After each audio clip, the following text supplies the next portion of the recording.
Welcome everyone to the TruExact Show. I'm joined here with Brian, Eric, who you've seen in the past on these shows, my good friends, and today we have a guest, XSIQ. Now, he's a new upcoming rapper. Brian's known for like 17 years at this point, and he ventured into rap probably a few years ago and got really serious with it, and he's been building a bit of a following. He's getting a little recognition, doing a lot of open mics, so I want to have him on. He's a really cool dude. We've been friends with his brother for a while, so you're always nice, and I wanted to give you some platform to work, man. So tell us how you got started with rap. I mean, you could always go on how you watched me and Brian do it when you were younger. let's not talk about that. So how'd you start into music? Go into that, man. For sure. Before we get into that, as we were saying before we got this thing started, just thanks for having me on. I really appreciate it. This is crazy that you got this thing growing at the pace that it's growing. It's just awesome to see, man.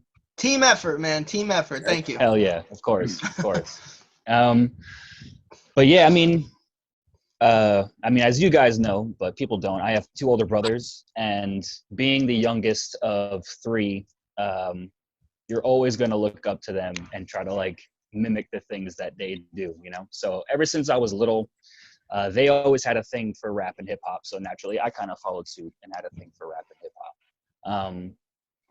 Music has always kind of been a part of my life. I've been playing drums since I was like 3.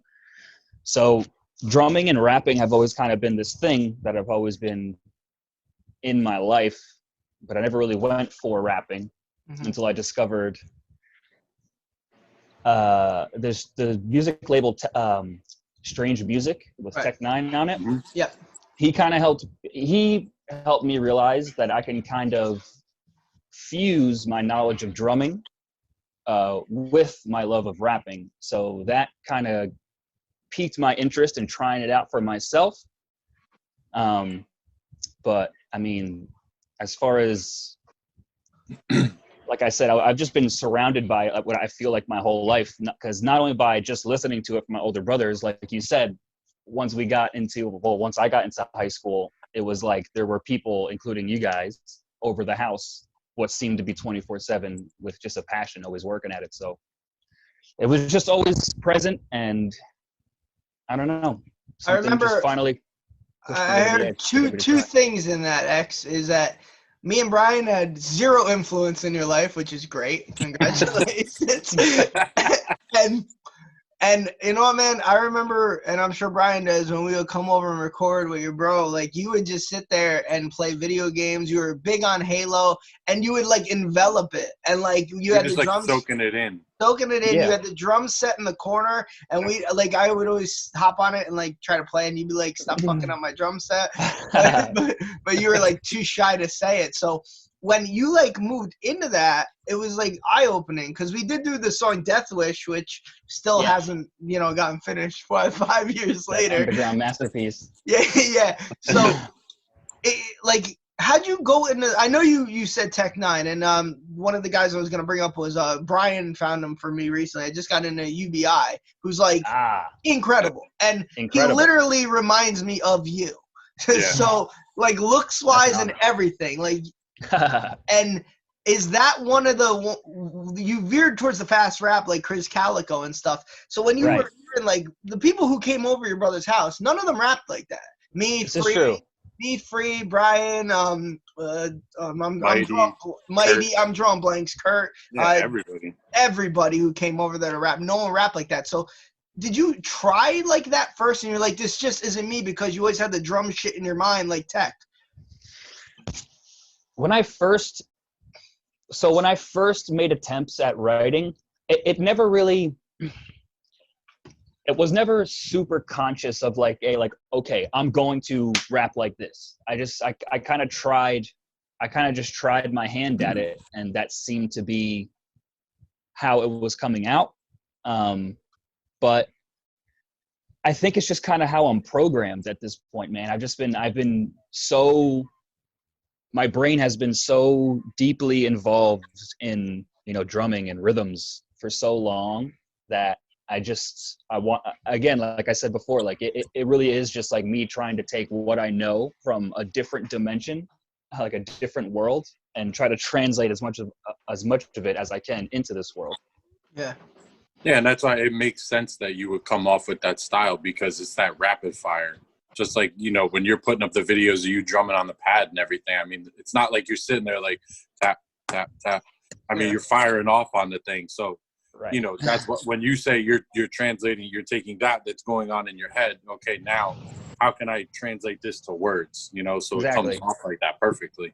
Exactly. And it goes a little bit deeper than just, you know, having like these, like, you know, like you said, like rapid pace kind of patterns going on in my head. Like, where it all, like, the ability to even do it, I think comes from my background in drumming, because in teaching and playing, you kind of learn to sort of speak drums, because you don't always necessarily want to use technical terms, because it just becomes a lot of like mumbo jumbo at some points, becomes a little like redundant. So like you'll just want to speak to each other where you'll say, like, you know, the part that goes and like you say it instead of trying to say all the technical terms. You know? Yeah, that makes sense. So I've been like inadvertently practicing to rap this way for the past like 15 years, just from practicing how to say rhythms, you know? Yeah. Now, how'd you get into drumming though? Like, did you pick up like an oboe and was like, fuck this? No. So, nothing against the oboe. Oboe's pretty badass. I'm a big oboe fan. So it actually kind of starts before I was even born, because my father is a guitar player, still plays guitar to this day. And tell him I said hi, by the way. Tell him I said hi. Absolutely, for sure, I will. So he was in a band with a couple of friends, including my uncle, who was the drummer. And they were like, you know, in their day, like the local, like New Brunswick badass band for like people to go and see. But they would rehearse in our basement. So when I was born, they would still gig and do their thing. And when they'd be over practicing, you know, every once in a while they'd go on break. And when they would go on break, I'm told that I would like crawl over to the drum set and like hug the seat and basically cry until someone would pick me up and give me the sticks and like let me bang around. So apparently it's like always something that I wanted to do. Kid who knows what he wants. I like that. My mom used to have to bribe me in kindergarten with scratch offs so I wouldn't cry when she left. But yeah, I mean, it's just been, I can't think back to a moment in my life where I wasn't drumming. Like I don't have a pre-drumming memory. Now, when 8 Mile came out, that was huge for rap. Obviously, that's kind of how probably we all got in it. Now, did Drumline do that for you guys? Great question. Thanks. I mean, look, I have a lot of time. I literally was just thinking that. Sorry, Eric. Sorry. So this is why we show prep. So when the movie came out, like I dug it. I was in high school. I thought it was really cool. Just to like have our little niche world of drumline get like the limelight for a little bit, you know, and like be like in like a film. That being said,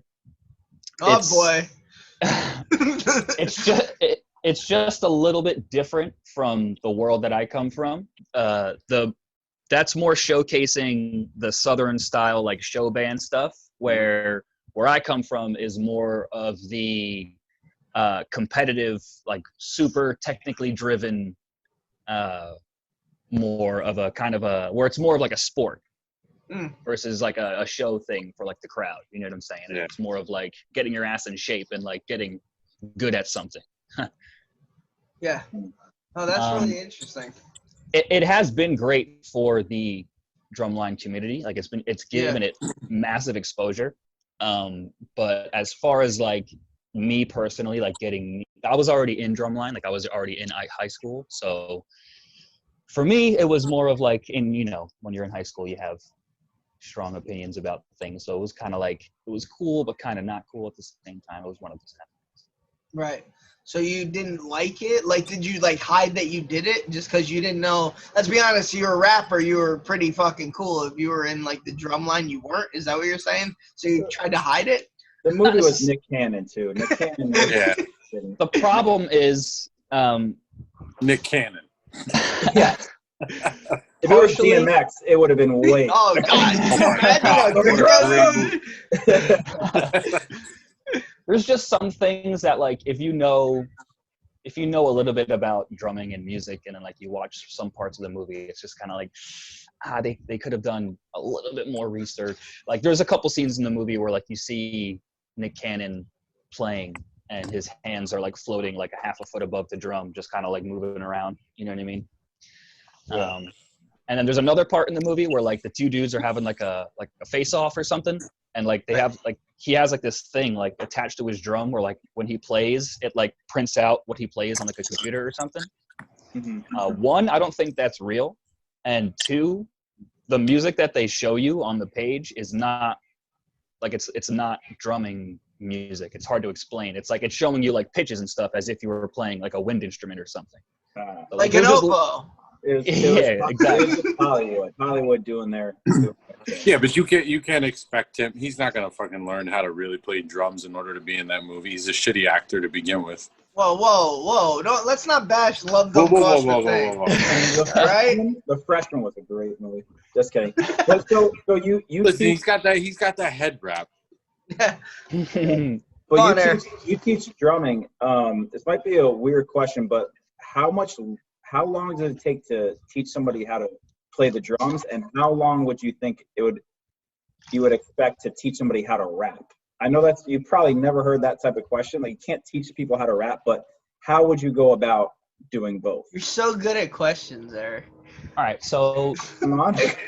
the main Question, difference the main difference between the two that like jumps out at me like right away is when you're teaching drumming, you're not only having to teach someone like what to do up here, but they also have to like physically build up like their strength of their hands. So there's kind of like a physicality portion to it. Okay. Along Oh, with I'd the be mental great. portion I'd to be it. great at that, man. With how much my wrist is moved in my fucking adolescence.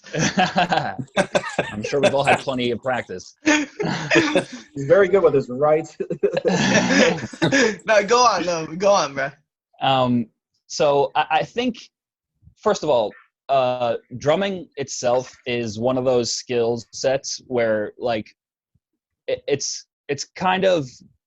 more difficult to start to pick up than it is to eventually like start to get good at. You know what I mean? Like once you kind of like get a hang of the fundamentals of drumming, like you'll just start skyrocketing and you'll start to be able to expand your vocabulary as far as your drumming.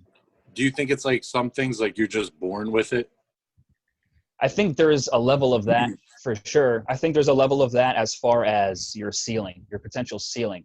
You know, like there's levels to everything, and no matter how good you think you may be at something, dude, you'll find some random person on the internet who is just like, how is this even achievable type of thing, and then they'll turn and find somebody else, then they'll tell you, yo, you think I'm crazy, look at this person. You know what I'm saying? Yeah. So there's levels to everything.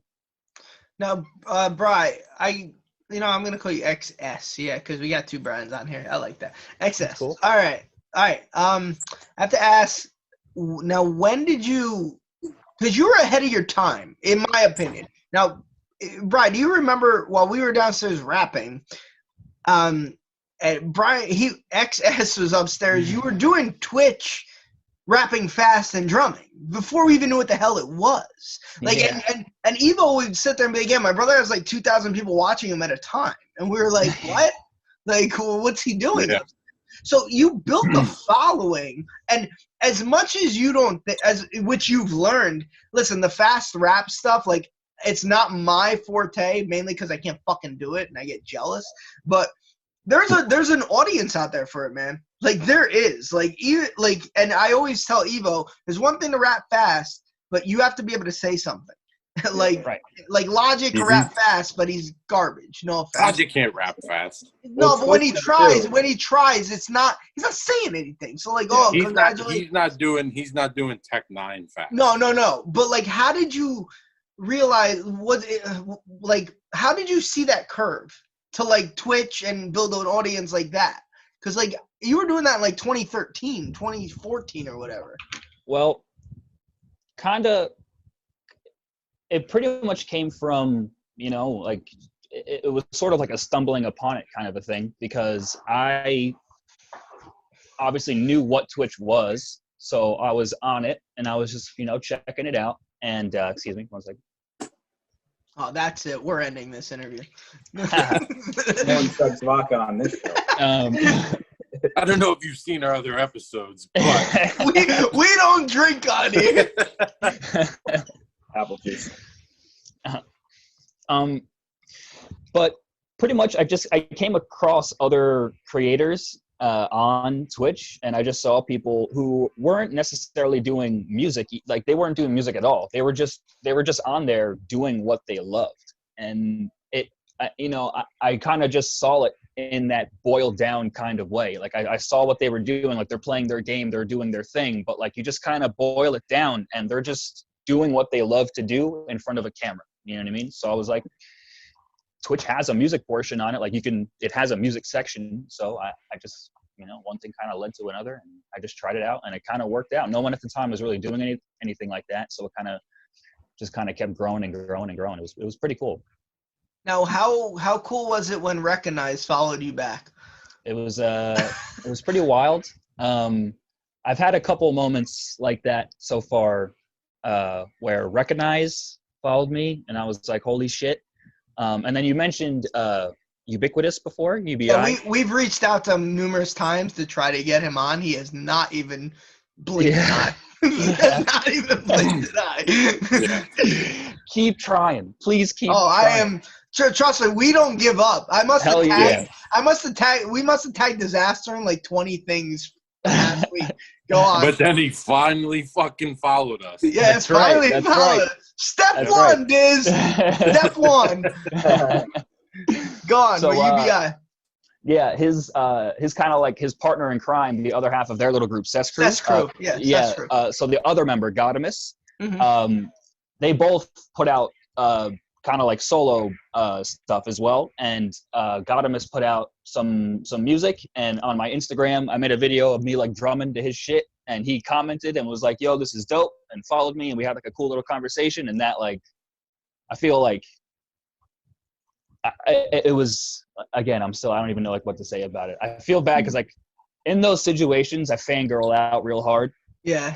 And I try really hard to not be like, I love everything you do, and you know what I mean. I write when I DM people, famous people. Mm-hmm. So if you were put like the fame aside and all that, if you were to make a living off of one thing, would it be drumming or rapping? Like, what's more of your passion? So if there was a guarantee that I had a route where I could either drum or I could either rap, and I could comfortably do one of those things for the rest of my life, yep, I would probably have to say drumming, only because it's literally always been a part of my life, and at this point it's literally like an extension of myself. Like I feel like the best version of myself is when I have a pair of sticks in my hands and I'm drumming. No, and you're amazing at it too. Like really good at it. Like you remind me of as good as Eric. I'll compare it because we're actually gonna have him on Monday night. As good as Ryan Kelly was, he was as good. Like it was very comparable, man. It's just interesting because people use rap and music and even poetry to express themselves through words, but you feel more comfortable doing it through drumming, through music without words. It's interesting, isn't it? It's weird. It's kind of like primal, the whole drumming thing. Yeah. Kind of like it almost predates language, That's kinda such an thinking about it. interesting way to fucking phrase it. Like, Yeah. but I like, never it, even thought about it like it that. makes sense. Like, it's Yeah. primitive shit. Like, it really, Yeah, like it's Drumming a before part of you you. were speaking. I'm Yeah. too evolved. So you're saying I've evolved past drumming. That's what you're saying. I'm too evolved to be a good drummer. That would all make sense why I can't play instruments. It's a Thank compliment. you. I'm Yeah. not a of Thank course. fan anymore. So, I'll tell you a story about this next person, just because we had him on vaguely after we're Word. done recording. Word. Oh, How did it feel? Yeah. How did it feel to get? Because listen, we've had a conversation with him. This guy was an it was idol. brief. Brief conversation. This guy was an idol, and I gotta give him better for doubt. I do want him on again because I do. If you ever see this, how did it feel to make a song with DZK when he got back to you? Because DZK to us when we were in high school, like, and we said that to him, like, he has no idea the I know. he I had know. on us. All Same of with his Benefit. shit we Same with listened to. Benefit. All the songs. Yeah. Yeah, like, Dude. how did it feel to, like, DZK to get back to you? Like, what First of people all- don't realize with us, our group, Brian, our group, like, DZK would be like when Gadamus got back to you now. That's how DZK was back then. Dude, first of all, I literally said that like same exact thing to him. I was like, Yeah. dude, I was like, you just gotta know. I was like, I don't know how often you get anything like this, but like you are like a literal legend Yes. in like my circle. Yeah. Like Yeah, you are without a doubt. like Without a literally doubt. amongst the top of all of them. You are there. There's still people I show his shit, like, to this Yeah. day. Like, oh, you Yeah. gotta listen to Torture by DZK.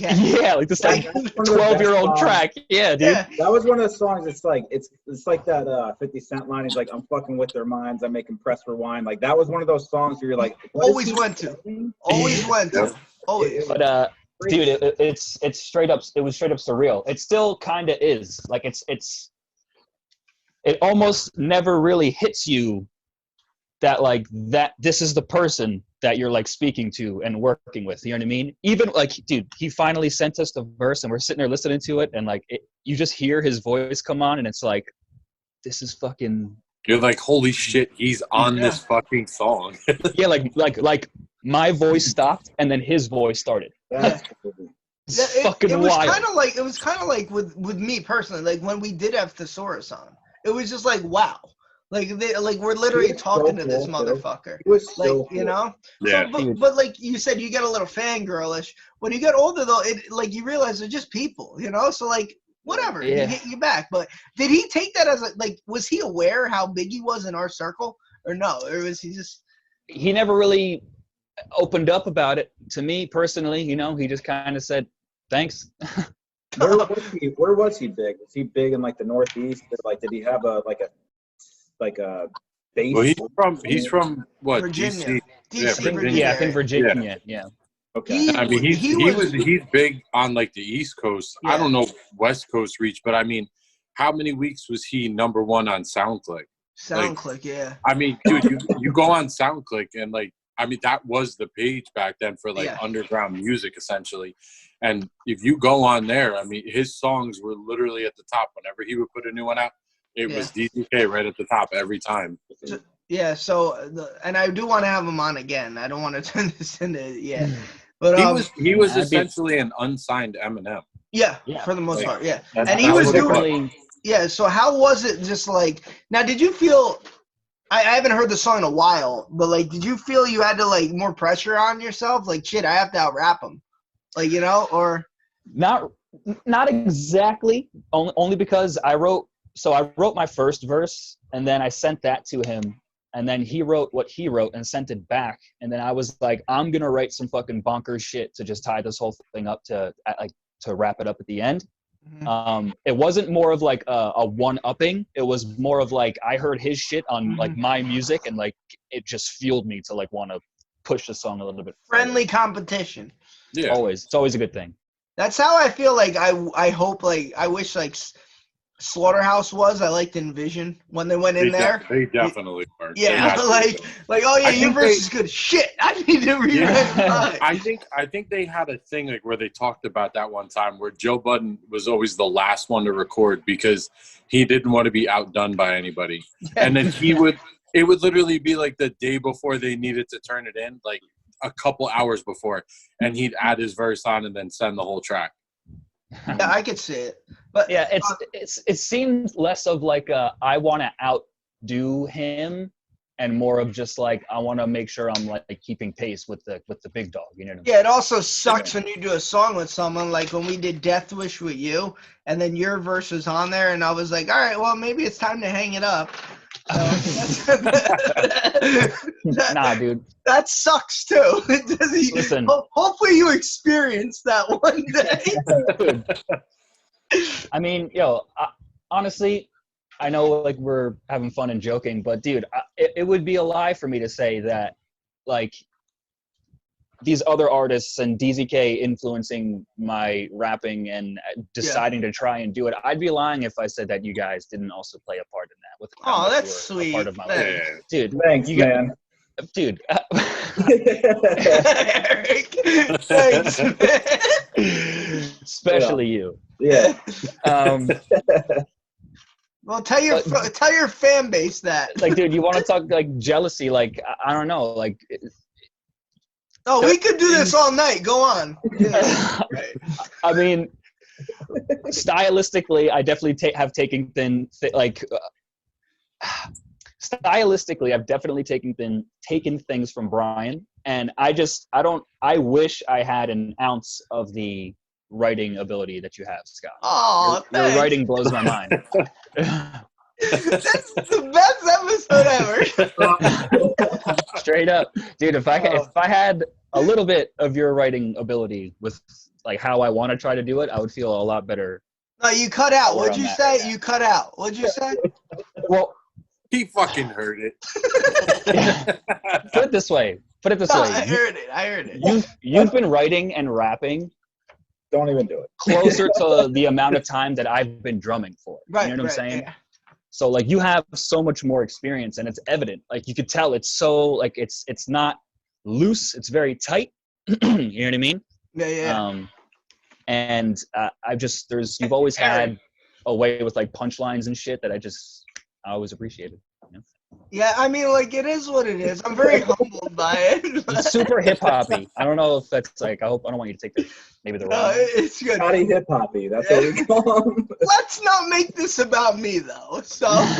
No, you know what it is? I get what he's saying because, Scott, you're right. Your writing has honestly always been like, Continue. it's more like wide. Like you cover a larger amount of topics. Mm-hmm. There a lot of times, I don't know, just me personally, like I've always found like anytime I sit down to write, like sometimes I feel like the shit I say is repetitive, and like it's almost frustrating in a way because you're trying to almost think outside of that comfort zone that you kind of create. Mm-hmm. And like I've always noticed that like your comfort zone rapping wise is extremely broad. Right. Eric, your turn. Yeah, so when I write, usually like the same thing. Like, that's why same. No, but thank you for that, man. We appreciate it, seriously. So you still teach drumming, though, right? Now let's hold on. No. Let's not just leave it there. Let's talk about your fucking P90X insanity failure. No, we'll get to that. No, it has to match up perfectly. We just all raise the bar all the way up here for you. Now we can take you back down. Yeah, I'm a melted candle. We get it. No, so you still teach drumming, though, right? We won't say the town, but it's the town I live, correct? You teach at that high school? Right. Correct, yeah, I still teach there. Do you get pissed off? Are you like a strict teacher? I hope you are. I really do. Have you hit anyone with a drumstick? No, I've never hit a student. Never hit a student. You should watch the last episode. That last remark kind of threw me off. What was the question again? I apologize. Like, you still teach drumming, so like, how hard is it to teach it? Like, cause it's kind of like. Oh, you asked how strict of a teacher I was. That too. Yes. Well, like anything else, the more you do it, the better you get at it. So I feel like I've gotten more comfortable. I kind of got more of my own like system figured out for the high school students. Mm-hmm. But as far as like how strict I am of a teacher, it kind of ebbs and flows. There's moments where it's like there's moments where if I choose to be too strict, then it's gonna give me diminishing returns. Like I'm not going to get what I need from the students. And then there's times where like I'm trying, there's one of me and there's like 15 of them. So I need obviously like quiet, you know what I'm saying? So, What do you, go ahead. Sorry. No, go ahead. Finish. I was going to say, I make sure they know like kind of what the deal is and like when it's time to be a little bit more loose and when it's time to be kind of real good. I was going to say, like, have you ever come across a kid that you're just like, you're not fucking getting it, dude? Like, it's like somebody who's just not, they don't have the rhythm, they don't have anything. Like, what do you do as a teacher at that? It's like me in math class. Yeah, I've definitely had, I can think of a couple students in particular for sure, where I've seen them all the way through their entire high school career, all 4 years. And they just, you know, they weren't drummers, but they were in my drum line type of thing. You know what I'm saying? But they really enjoyed it and they wanted to keep trying it, you know, even though they weren't really getting it. So for me, with those kind of students, as much as I come from like the competitive background and I want to push everyone and like get the thing as far as it can go. Yeah. At the end of the day, they're high school students and they need to be having fun, you know? Okay. So as long as I can deliver a product for them where they can feel like they're getting something out of it and they're having fun, then I'm good with that. Okay. Nice. When did you start the open mics? Like me and Brian we never performed, right? Like ever, like. I did twice.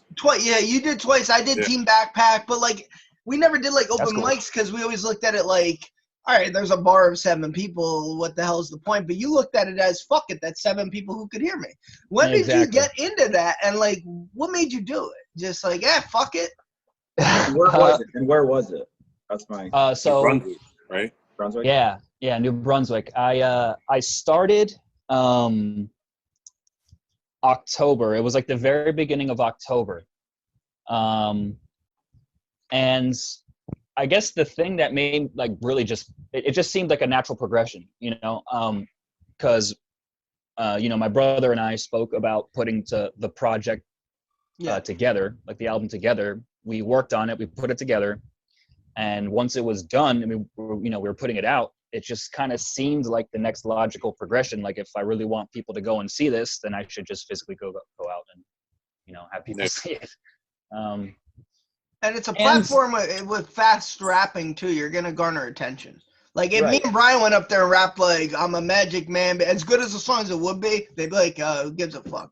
but like you doing like it's like, oh my god, what the fuck is it immediately grabs people's ears. Yeah, right. Yeah. So, even if people don't understand at first what you're saying, they turn like, what the fuck? Who's doing that shit? Because it's amazing. That's a real talent. Like it's very hard to do that. I can't do it. I can't rap fast. It's just like I've tried and it's just not good.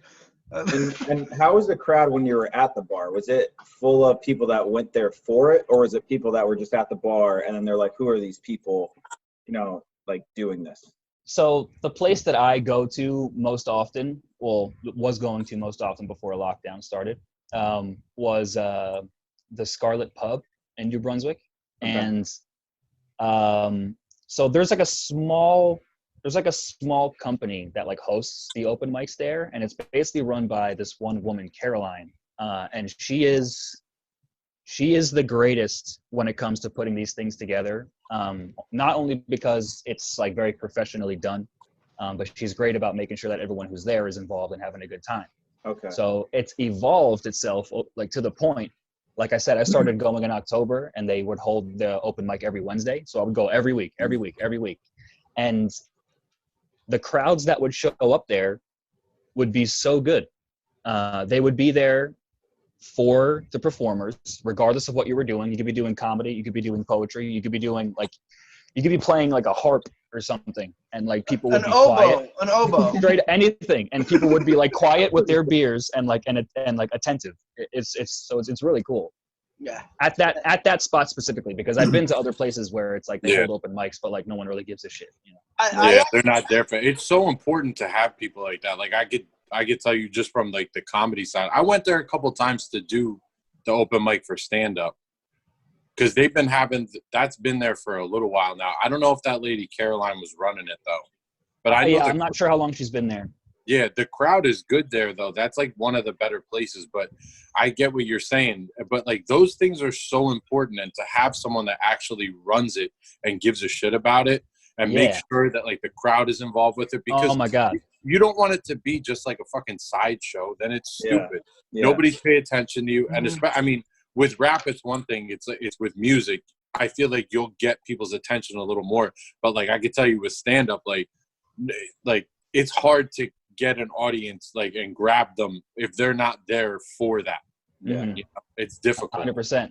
100%. I think it's even harder for comedy than it is for music. I think people are more willing to hear someone perform a song that's less than spectacular and then clap for them afterwards versus hear a joke be told to them that falls completely flat. You just hear the room just get dead silent. The energy gets sucked out. The problem is what I've always said with comedy and rap. You know you're good at rap. You know, so like you know you're gonna get a reaction. Even if you're good at comedy, if it's not the right room, you're fucked. Yeah, for sure. For sure.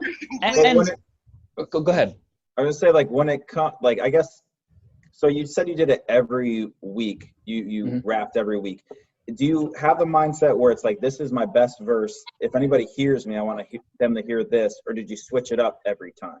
Because I feel like with stand-up comedy, it's like you kind of go with whatever is relevant. Like, okay, this happened this week, I'm gonna change it. But with a rap, it's kind of like if you're like married to this verse or these lines, it seems like I'd be like, I want everybody to hear this, but do you feel weird, or do you even do that every single week, or do you like, if these people were here last week, I don't want them to hear the same verse? You know what I mean? How do you Gotcha. So when I first started, it was mostly about just promoting the album that I had just put out. So what I was kind of doing was the setup that they had at the open mic was I could do 3 songs. So every week that I would show up, I would just do a different 3 songs from my album. And the album had like 17 tracks on it. So for a while there, I was doing like 3 different songs every week that I would go. But more as of late, it's been a little bit more dialed in, where I'll have a couple of songs that I'll be trying to showcase, you know, like a song that has been out, a song that is out like new, and a song that will maybe out like in the upcoming future. I'll perform something like that. Something else I wanted to say, just kind of comparing it to, like you were saying about comedy before, you know, when you go up and you do comedy, you're working out your set. You know what I'm saying? Like you're working your stuff out. It's still work in progress. Yeah, and I kind of view me going up at the open mic set as that kind of same thing. Like I'm working out my chops, you know what I mean? And I always have somebody film it so that I can then go back home later and rewatch my performance, analyze it, and see what I can do different, better, you know, yada yada. Right. Yeah, because it's one thing to go into a studio and record, and okay, yeah, you made this great song, it sounds great, but like, what do you look like when you get up in front of people? You know, it's another thing to hold a mic and be on a stage and have an entire room of people looking at you. And even if you are fully prepared, a lot of people aren't ready for that feeling. Right. Yeah. I don't know about you guys, but I've never taken a good photo. So, I mean, what I look like in front of people is the same. All right. That's all right. I had a thought. I have to get that off my chest. I gotta find it. I have to ask. Brian, was that a question? I'm sorry. Like, did he misinterpret? Were you just? Oh no, I don't know if he lost sight of the question after my comment. Thinking of Scott's body. Oh no, it wasn't a question. I was just adding on to what he was saying. Oh, like all right. Sorry. When he goes up there, you know, yeah. even though with comedy, like you're working things out. Like I may have stuff written, but like it's not cemented in stone that it's going to stay that way. Like unfortunately, that is the thing with stand up. Like you'll start writing, but like until you get out in front of a crowd, like you don't know when shit's ready. But like it's the same thing with music. Like just because he's going, okay, he recorded this song.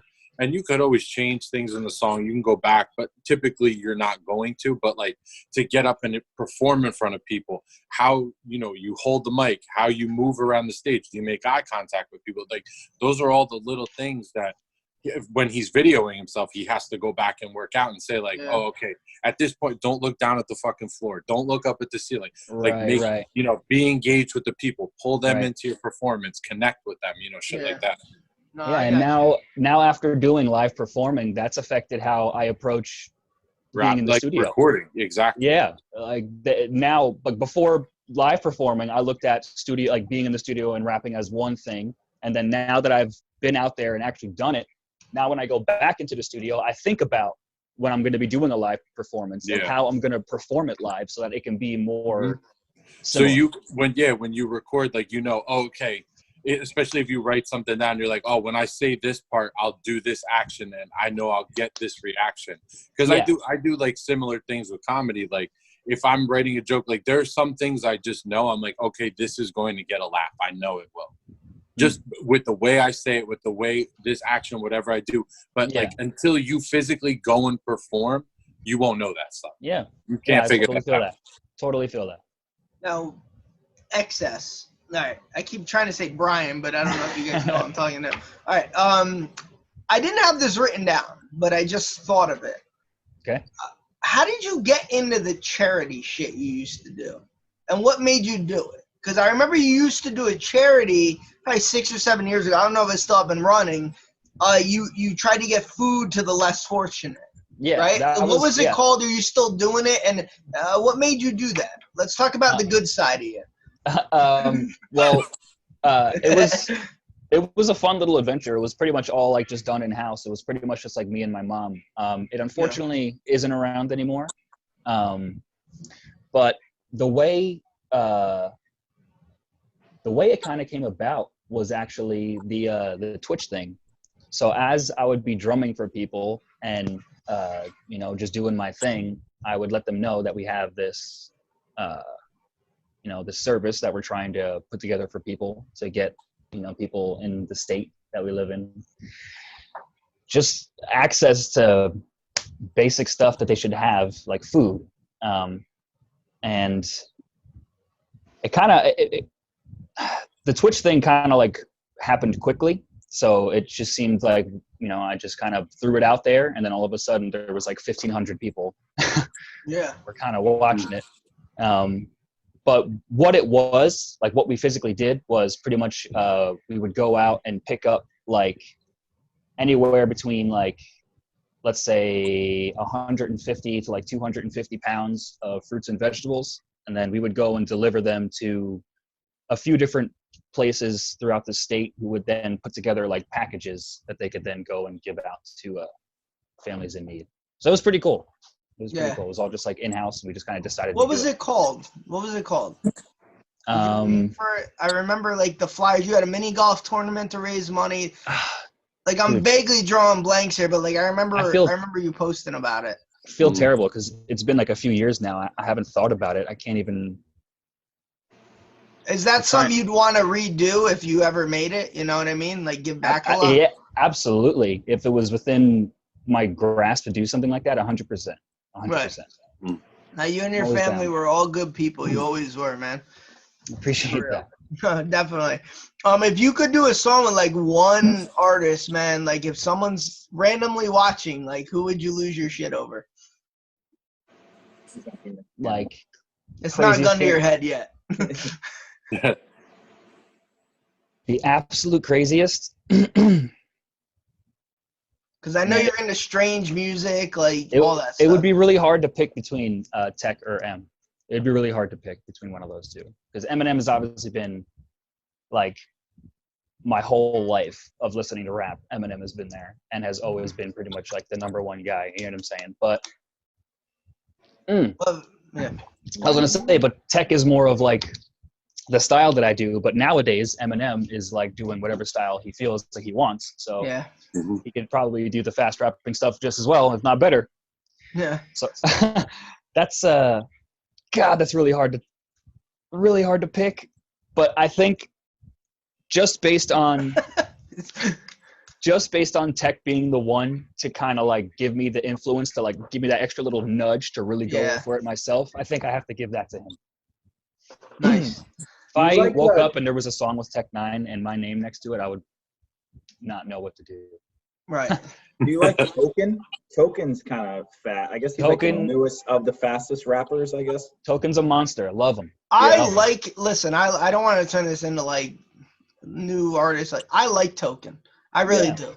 I think he's good. I've just been disappointed by a couple of like the album he put out. But like he's only 23. So like He's these a dudes, young cat. young dudes. So like you look at guys like UB, like this dude, and I said that to Brian when I heard the Read 'Em and Weep song that Brian sent to me. Yeah. I was like, this guy is the most polished artist I've ever fucking heard in my life. Yeah. And that is, and I am saying that in regard to MJ, Nas. That guy, polished wise, flow, rhythm, just like his fucking his cadence, just like the slave with the slur mat, like just like like everything about it. So like Token can get there. I mean, he's 23. When we're 23, man, that dude is levels ahead of all of us. Well, absolutely. UB's like 42. Exactly. It takes a while. So like, you know, it's not even a knock on Token. I would love to talk to Token because like his story, his upbringing is amazing. But like, no, you're right, man. Like he's a young dude who's so successful, and I'm very happy for these young guys who could spit.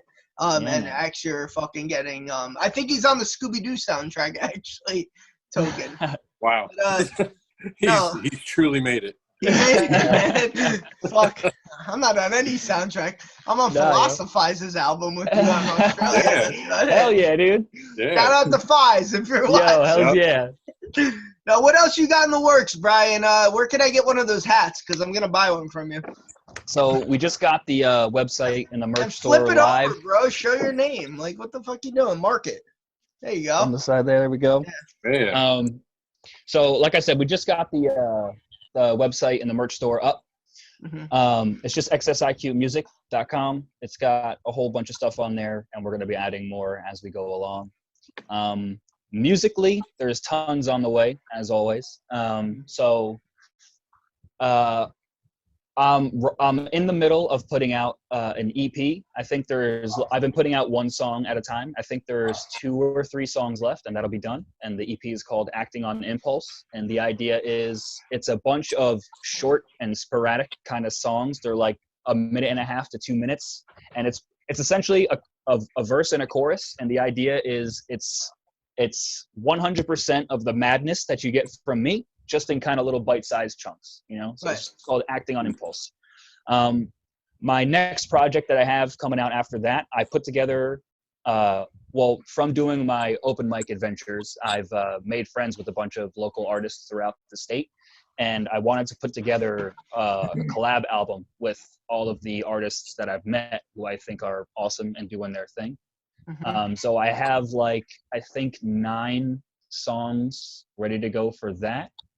So, and dude, during the lockdown, I've written a handful of songs. So I have a ton of stuff on the way. Now, when did you realize you had a following building? Like, because you do have a fan base. It's kind of starting to get there. Yeah, it's pretty interesting. And you're a very quiet dude. Like, you're a humble, like, shy guy. So, like, no offense. Like, no, it's fine. I mean, you're not wrong. Yeah. So, like, is it just like mind blowing? You're just like, I don't know what to do with this. I'm getting kind of comments. I'm getting, you know, you're here, your idols to follow me back. Like, oh my god, like I don't know what to do with this. Like, I think and I know I don't want to. I'm barely scratching the surface. You know what I mean? Like, as far as all that stuff goes, but. You know, I just try not to think about it as much as it might happen. You know, if, like I said, Godimus tells me, you know, I'm doing a great job, or Recognize follows me, or any of these things happen, I get a song with fucking DZK. I just try to not let it get to my head at all in any way. I just know that the only reason why that they approached me in the first place is because of a certain, you know, amount of work that I've been putting into my craft. So if I just keep putting that amount of work, if maybe even more, who knows, into that craft, then it should just keep progressing and progressing. So I try to not think too much about that stuff. And I'm sure Brian could attest to this, and your brother will even tell you, try to learn from our mistakes on what we didn't do. And you know what I mean? Like, we didn't do things right as far as promoting ourselves, so just keep at it, man. And I'm sure your brothers talked to you about this. Yeah. Fucking get your name out there. Dude, you're fucking... We fucked up 10 years ago. We should have done things so much different. Oh, 100%. Dude, but I got to tell you, your website is fucking official. Like, Thank you. This shit is legit on here. I want to buy some stuff on here. Word. I appreciate that, man. Get the credit cards. No, all right, man. You're you got sold out of the hats, though. Yeah, Yeah, right because now. he probably bought the last one. The No, jerk. no. He's wearing it. Only for me. No. They said because of the quarantine, they just they're low on stock. They'll get back. Right. Yeah. All right, man. If we got nothing else, we're gonna get to our gun to your head segment. You ready for this? This is the most anticipated segment. Everyone loves doing it. You ready, Brian? Hit me XS? with it. All right, I'll go first. Will be followed by Faradich, and since Eric won the last round with the Saurus, as far as I'm concerned, he gets to go last. Yep. All right, so we'll have a winner each week, each episode, and the winner gets to go last. So hopefully, I can get to the top here. All right, so cat dog or hot dogs? You say it again. Cat dog, hot dog. Loser. Yeah, you ruined it. Cat dog. Cat dog over hot dogs? Impressive. Yeah. All right. Would you rather fight Andre 3000 or dance for 3,000 Andres?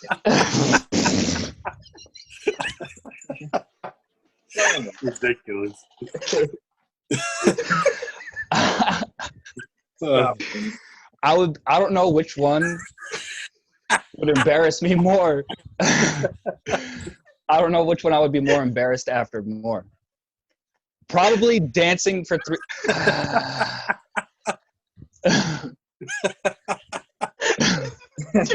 just can't stop picturing it.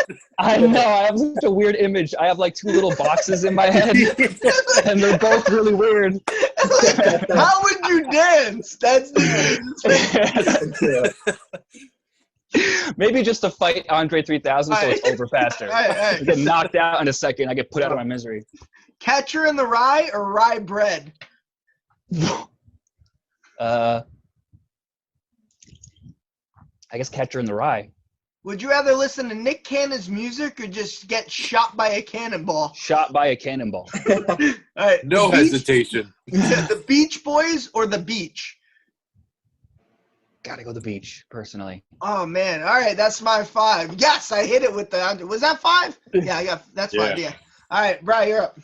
Oh my God. I don't know if I can beat the Andre 3000. I just thought of that. I can't Literally, I stop just thought thinking of that. about Yeah. That was really good. All right, here we go. So, to win $1 million, would you rather eat rice-a-roni for a year or have to cover Jerry Rice? To win $1 million? So I'll put an X next to that. I warned you during show prep. That was I guess eat rice-a-roni for a year. Oh God. Okay. Would you rather drum battle Travis Barker or eat a magic marker? Drum battle Travis Barker. Okay. Would you rather fight Dr. Strange or be examined by a strange doctor? Damn. I guess fight Doctor Strange will ruin everything about my brain. I guess I'd have to do that. So far, you're fighting Andre 3000 and Dr. Strange. Yeah, it's not looking good for me. Would you rather arm wrestle The Rock or eat a rock? Oh man. All right. Well, if I arm wrestle The Rock, he's gonna break my arm off of my body. Yeah. But if I try to eat a rock, It's gonna hurt. it's gonna like shatter all my teeth. And I really like to play drums. Okay. Oh fuck, man. But the teeth and the wrapping. Okay. No. But I can get dentures, and I could probably not drum with a prosthetic arm. So I'd go with eating a rock. You'd have a hell of a smile while you're drumming.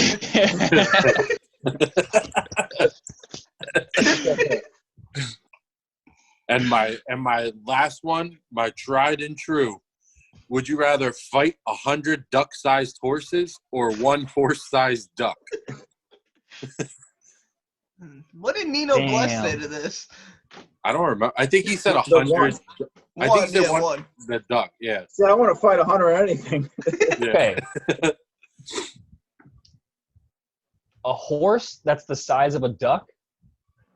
No. By the time there's like 20 of them, will probably fuck you up. Yeah. But one giant duck would also definitely fuck you up. This is a tough one. I feel like you'd have an easier time with 100 duck-sized horses. Unless I had like a two-handed sword and I like could slash the giant throat of the giant duck. Out of these duck horses 100 times. I mean, that's a really, really tough one. I think I may have a chance at escaping the giant duck, so maybe we'll go with that. But The worst part is, I know it's a cage match. You got it. One of you gets out of there. There's no run. Fuck. I know that after the I know that after the Getting worse and 3,000, worse. I know that after the Andre 3000 one, Eric was shuffling and rifling to find funnier ones. I saw him in the corner, just like looking, like, oh, I need to think of better ones. Back to the drawing board. Yeah. Go on, Eric. You're up. A lot of pressure. Clint Eastwood or Russell Westbrook? For me personally, Russell Westbrook. Rick Ross or Ricky Bobby? Ricky Bobby. Beethoven or Baywatch? Beethoven. Would you rather encounter a murder hornet or listen to Sting? Listen to Sting. Would you rather go on a fishing trip or trip a fisherman? Tripper fisherman. I get sick as fuck on boats. Okay, there we go. I guess I won this week. That's You can't handle the pressure going back to back. That's what it is. These are harder. These are harder to think about. Yeah. Hey, could thanks for imagine. coming on, man. I really appreciate Yeah, man. it. Dude, thank you guys all so much for having me. This was awesome, man. I really, really appreciate it.